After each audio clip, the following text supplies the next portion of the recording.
Hi, I'm Dr. Bryan DiMarco at Renew Dental. Today I'm here to answer some of the most common questions about why two dentists can recommend two different treatment plans. So first question is, why might two different dentists offer different treatment plans for the same dental issue? So when it comes to treating dental issues, there's a lot of different options that are available to treat issues. So for example, if a tooth has a large cavity, one dentist might recommend doing a filling, whereas the other dentist might recommend doing a crown.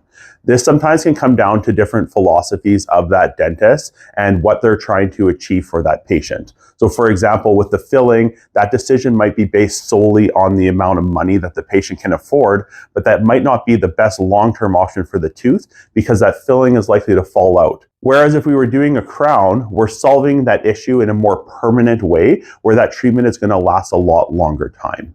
So the next question is, how can a dentist philosophy, so typically conservative versus proactive, lead to different treatment recommendations?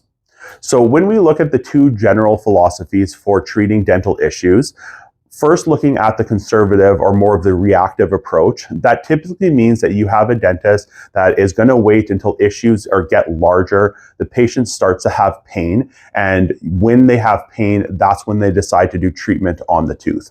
So the benefit for that, I guess, is that you're delaying treatment and you're minimizing the amount of treatment that is done. But the problem with that is that typically it leads to the patients then having pain and requiring more invasive and more usually expensive procedures in order to save their teeth. When we look at more of the proactive way of treating dentistry, or the philosophy of dentistry, which is the way that I myself like to practice, is that we're looking to prevent issues before they become bigger problems. So what does that mean when we're looking at a proactive approach? That usually means that we're going to get you in for a full exam so that we can really make sure that we look at all of the teeth in your entire mouth to see what's needed to get you healthy. That is also going to involve getting regular cleaning appointments done, because if we're continuously removing the bacteria and we're looking at your teeth on a regular basis, we're going to be able to catch issues early or prevent them altogether. It also means that when we see issues, for example, say you have a cavity that hasn't reached the point of causing symptoms, we're going to recommend that we treat that before you get to the point of having pain. A lot of the times, if you have, say, a cavity that hasn't started to cause pain, we can fix it with a simple dental filling. When we wait to the point that it has pain, that's when we then sometimes need to do a root canal and a crown, or look at extracting the tooth, which is usually a lot more expensive in the short term, but also has hidden costs long term. For example, if I take a tooth out, now all of the other teeth have to work harder, and over the years that can lead to them wearing down and breaking, and then causing other dental issues, which we now have to deal with later in life. So my philosophy is, if I can treat issues when they're small, I can help you to keep all of your teeth for as long as possible. That's just going to give you better results down the road, and generally also is going to save you money. So the next question is, in what ways do technology, imaging tools, and diagnostic tools affect the way that a dentist treatment plans? So a lot of the times when it comes to dentistry, diagnosing is really going to come down to what tools do we have available to us in order to diagnose. So a very easy example for this is when it comes to digital x-rays versus the old school analog x-rays. When it comes to a digital x-ray, what we are using is we're doing the x-ray digitally through the computer. So the benefit of that is that we get to expose the patient to much less radiation. Also gives us a much bigger and clearer image that we're able to see a lot more on those images. When you look at more of the traditional analog x-ray, that gave a lot more radiation to the patient, but it also gives us a very small little x-ray where it can be very difficult to diagnose issues until they become larger.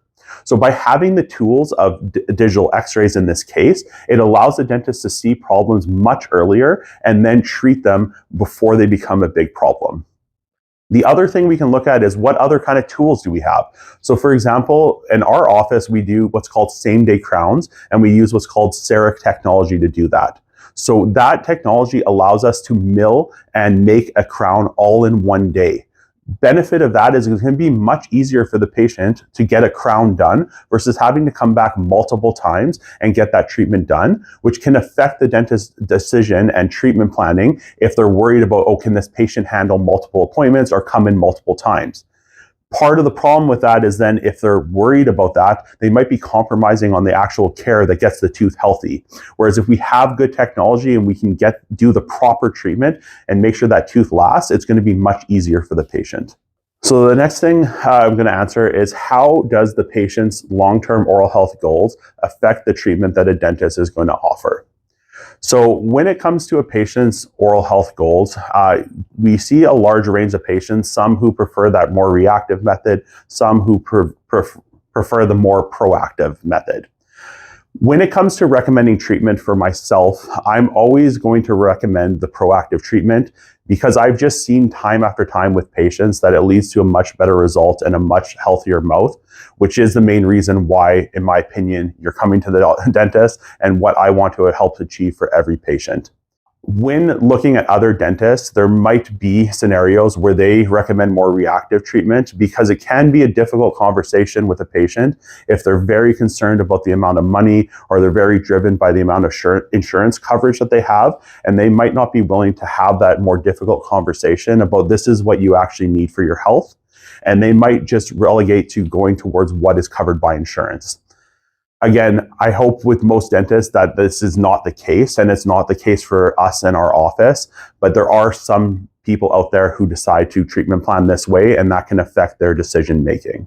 So in summary, our approach here is that we're very proactive. We're going to recommend what's needed for your oral health, and then we'll help you to manage and navigate your insurance and the cost of treatment. But first and foremost, we're recommending things because they're needed for your oral health, and that's what's going to help you to keep your teeth long term. So lastly, I get asked, what advice do I have for patients who receive 2 different treatment plans and aren't sure which one to choose? So for me, I think the best thing to do would be start at looking at the pros and the cons of each treatment plan. So I think the best way to do that would be just having a discussion with the dentist and asking them why they're recommending the treatment, what kind of they're looking at doing, and what they're hoping to achieve. You can then compare that to your philosophy as a patient. Am I looking more for just that reactive approach where I'm trying to save maybe financially, or minimize the number of appointments that I'm coming in? Or am I looking more for that long-term approach where I want things to last, I want to make sure that my dental health is good, and hopefully reduce the number of visits that I'm having in the future?